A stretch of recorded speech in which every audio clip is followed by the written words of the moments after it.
ഭൂമി പോലും അവനെ സ്വീകരിക്കൂല. അങ്ങനെ കുറ്റം പറയുന്ന മനുഷ്യ, എനിക്കും നിനക്കും നാളെ 6 അടി മണ്ണാകുന്ന ഖബറുണ്ട്. ആ ഖബറിൽ നമ്മളെ കൊണ്ടുവച്ചാൽ ആ ഖബർ പോലും നമ്മളെ വെറുതെ വിടൂല. ഹബീബായ റസൂലുള്ളാഹി സ്വല്ലല്ലാഹു അലൈഹി വസല്ലമ തങ്ങളുടെ സദസ്സിൽ നിന്ന് ഒരാൾ പിണങ്ങുകയാ. നബി തങ്ങളോട് പിണങ്ങിക്കൊണ്ട് എഴുന്നേറ്റ് പോവുകയാണ്. ആ മനുഷ്യൻ എഴുന്നേറ്റ് പോയിട്ട് യഹൂദികളോടൊപ്പം ചേർന്ന് പോയി. ആ മനുഷ്യൻ അങ്ങനെ ഫലമ്മാ കാന ഫീഹി മാതാ, ആ മനുഷ്യൻ അവിടെ അങ്ങ് മരണപ്പെട്ടു പോയി. ആ നാട്ടിലുള്ളവരെല്ലാവരും കൂടി ചേർന്നിട്ട് ആ മനുഷ്യൻ എടുത്തുകൊണ്ട് വന്നിട്ട് ഒരു കുഴി കുഴിക്കുകയാണ്. ഫഹഫറു ലഹു ഖബറാ ഫദഫനൂ ഫീഹി ഫഅജബൻ അജബാ. മനുഷ്യനെ കൊണ്ടുവന്ന് അതാ കബറടക്കാൻ വേണ്ടിയിട്ട് കൊണ്ടുവന്നിട്ട് ആ കുഴിക്കുള്ളിലേക്ക് അവനെ കുഴിച്ചു മൂടിയിട്ട് എല്ലാവരും പിരിഞ്ഞു പോവുകയാ. നേരം വെളുത്തുകൊണ്ട് നോക്കുമ്പോഴോ അവന്റേതായിട്ടുള്ള ഖബർ അവനെ സ്വീകരിച്ചിട്ടില്ല. അവന്റെ ജനാസ ഭൂമിക്ക് വേണ്ടാതെ പുറത്തേക്കങ്ങ് തള്ളിക്കളയുകയാണ്. പിന്നെയും രണ്ടാമത്തെ പ്രാവശ്യം ഫഹഫറു ലഹു താനിയാ ഫദഫനൂ ഫീഹി, രണ്ടാമത്തെ പ്രാവശ്യവും അവന്റെ ജനാസത കബറടക്കുകയാണ്. പക്ഷേ കബർ വീണ്ടും അവനെ പുറന്തള്ളുകയാണ്. മൂന്നാമത്തെ പ്രാവശ്യവും ഇതേപോലെ ചെയ്തു. പക്ഷേ കബർ അവനെ പുറന്തള്ളുകയാ. അവസാനം ഈ മനുഷ്യൻ അവരെല്ലാവരും കൂടി എടുത്തിട്ട് കള്ളിമുൾച്ചെടികൾ തിങ്ങി നിറഞ്ഞു നിൽക്കുന്ന കുറ്റിക്കാട് അവിടേക്കങ്ങ് വലിച്ചെറിഞ്ഞില്ലേ. നബി തങ്ങളെ കുറ്റം പറയുന്നവന് കബറിലും വേണ്ട, ഈ ഭൂമിക്ക് പോലും അവന് ഇഷ്ടമല്ല. എല്ലാ സസ്യലതാദികളും റസൂലുള്ളാഹിനെ കുറ്റം പറയുന്നവനെ, അല്ലാഹുവിന്റെ റസൂലിനെ സാധാരണക്കാരനെന്ന് പറയുന്നവനെ, ഹബീബായ റസൂലുള്ളാഹി തങ്ങളുടെ പച്ചക്കുപ്പ തച്ച് തകർക്കണമെന്ന് പറയുന്നവന്, ലോകത്തിന്റെ നേതാവ് നബിയുനാ മുഹമ്മദ് മുസ്തഫ റസൂലുള്ളാഹി സ്വല്ലല്ലാഹു അലൈഹി വസല്ലമ തങ്ങളോട് അല്ലാഹുവിന്റെ റസൂലിനോട് സ്നേഹമില്ലാത്തവനെ നിങ്ങളെ ഭൂമിക്ക് പോലും വേണ്ട. എല്ലാ സസ്യങ്ങളും എല്ലാ സസ്യലതാദികളും പറയും അല്ലാഹുവിന്റെ റസൂലിനെ ഇഷ്ടപ്പെടാത്തവന് നിന്റെ ശാപം ഉണ്ടാകട്ടെ അല്ലാ. അതാരാണെന്ന് ഞാൻ പറയാതെ ഇവിടെ ഇരിക്കുന്നവർക്കറിയാൻ പറ്റും. നബി തങ്ങളെ കുറ്റം പറയുന്നവരാരാ, അല്ലാഹുവിന്റെ റസൂലിനെ ചീത്ത വിളിക്കുന്നവരാരാ എന്നൊക്കെ അറിയാൻ പറ്റും. അതുകൊണ്ടൊക്കെ മാറ്റിവെച്ചുകൊണ്ട് ചങ്കൂറ്റത്തോടുകൂടി എന്റെ ഹബീബ് കഴിഞ്ഞിട്ടേ മറ്റാരുമുള്ളൂ. നമ്മുടെ സ്നേഹത്തിന്റെ സ്നേഹപ്രപഞ്ചം ലോകത്തിന്റെ നേതാവിലേക്കൊന്ന് കൊടുക്ക്. അതല്ലാതെ ഒരു പെണ്ണെന്ന് അനങ്ങിയാൽ, ഒരു പെണ്ണെന്ന് ചിരിച്ചാൽ, ഒരു പെണ്ണെന്ന് കണ്ണിറുക്കി കാണിച്ചാൽ ആ പെണ്ണിന് വേണ്ടി മദ്ഹ് പാടുന്ന എന്റെ പ്രിയപ്പെട്ട ചെറുപ്പക്കാരാ, ആ പെണ്ണിന് വേണ്ടി സമയം കൊടുക്കുന്ന എന്റെ പ്രിയപ്പെട്ട യുവാക്കള്, ആ പെണ്ണിന് വേണ്ടി സമയം കൊടുക്കുന്ന എന്റെ പ്രിയപ്പെട്ട മുസ്ലിം സുഹൃത്തുക്കളെ ഞാനെന്ന് പറയാ.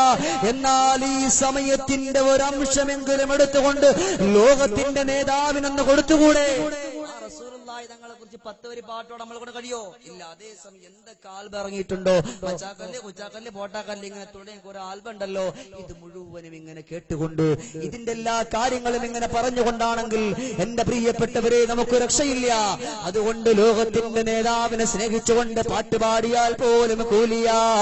അംബര തിളി മുസ്തഫ നബി തങ്ങളാരോ അവിടമിലോർത്തതാ കരഞ്ഞു കണ്ണീർ ഓർമ്മയാലേ വേദന നിറഞ്ഞതാ ആ പൂനിലാവോ എന്നോ കണ്ണുനീരോടെ കരഞ്ഞ ഇന്നതാണോ എന്ത് കാട്ടാനെന്നതാ പറഞ്ഞതല്ല മുസ്തഫ പൂനബി കരഞ്ഞതും നാമോക്കു തല്ല.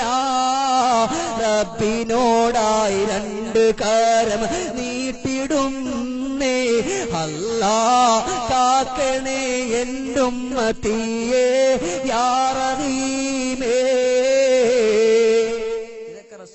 തങ്ങൾ ഇങ്ങനെ പറഞ്ഞത് ഇങ്ങനെ മദ്ഹായിട്ട് പാടാം. ഇതിനൊക്കെ ഒരുപാട് കൂലിയുണ്ട്.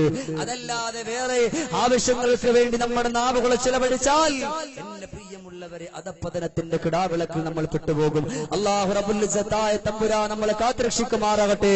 അതുകൊണ്ട് ലോകത്തിന്റെ നേതാവിനെ ഒരിക്കലും ഒരു സാധാരണക്കാരനായിട്ട് കാണല്ലേ, ആ റസൂലുള്ളാഹി തങ്ങളെ കുറ്റം പറയല്ലേ. അതുകൊണ്ട് എന്റെ പ്രിയമുള്ളവരെ,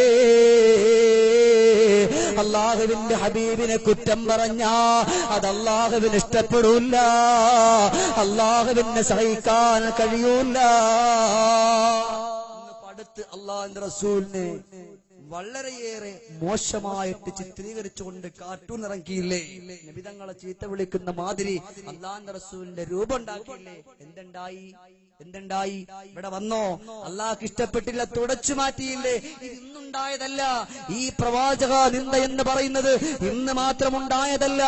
അന്ന് മുതൽ ലോകത്തിന്റെ നേതാവ് ബഹുമാനപ്പെട്ട ഹബീബുന മുഹമ്മദുർ റസൂലുള്ളാഹി സ്വല്ലല്ലാഹു അലൈഹി വസല്ലമ തങ്ങൾ ഹിജാസിന്റെ മണ്ണിലേക്ക് കാലെടുത്ത് വെച്ച ആ സമയം മുതൽ ലോകത്തിന്റെ നേതാവിന് ഒരുപാട് പരീക്ഷണങ്ങളും യാതനകളും വേദനകളും കഷ്ടപ്പാടുകളും ഒക്കെ വന്നു. എന്തിനേറെ അല്ലാഹുവിന്റെ ഹബീബായ റസൂലുള്ളാഹി തങ്ങള് എല്ലാവരെയും വിളിക്കുകയാണ്. ബത്ഹാഇന്റെ താഴ്വരയിൽ നിന്നുകൊണ്ട് നബി സല്ലല്ലാഹു അലൈഹി വസല്ലമ തങ്ങളെ വിളിച്ചു. അല്ലയോ ഖുറൈശി കൂട്ടമേ, എല്ലാവരെയും അല്ലാഹുവിന്റെ റസൂൽ വിളിച്ചപ്പോ അവരെല്ലാവരും അതാ ഒരുമിച്ച് കൂടുകയാണ്. ബത്ഹാ എന്ന് പറയുന്ന മലയുടെ താഴ്ഭാഗത്ത് എല്ലാവരും ഒരുമിച്ച് കൂടുകയാ. അല്ലാഹുവിന്റെ റസൂൽ പറഞ്ഞു, അറഅയ്തും من حدثتكم أن العدو مصبحكم وممسيكم أنتم تصدقون. ഈ കാണുന്ന മലവാരമുണ്ടല്ലോ, ഇതിന്റെ പിന്നാമ്പുറത്ത് നിന്നുകൊണ്ടൊരു കൂട്ടം ആളുകള് നിങ്ങൾ ഉപദ്രവിക്കാൻ വരുന്നെന്ന് പറഞ്ഞ നിങ്ങളത് വിശ്വസിക്കുമോ?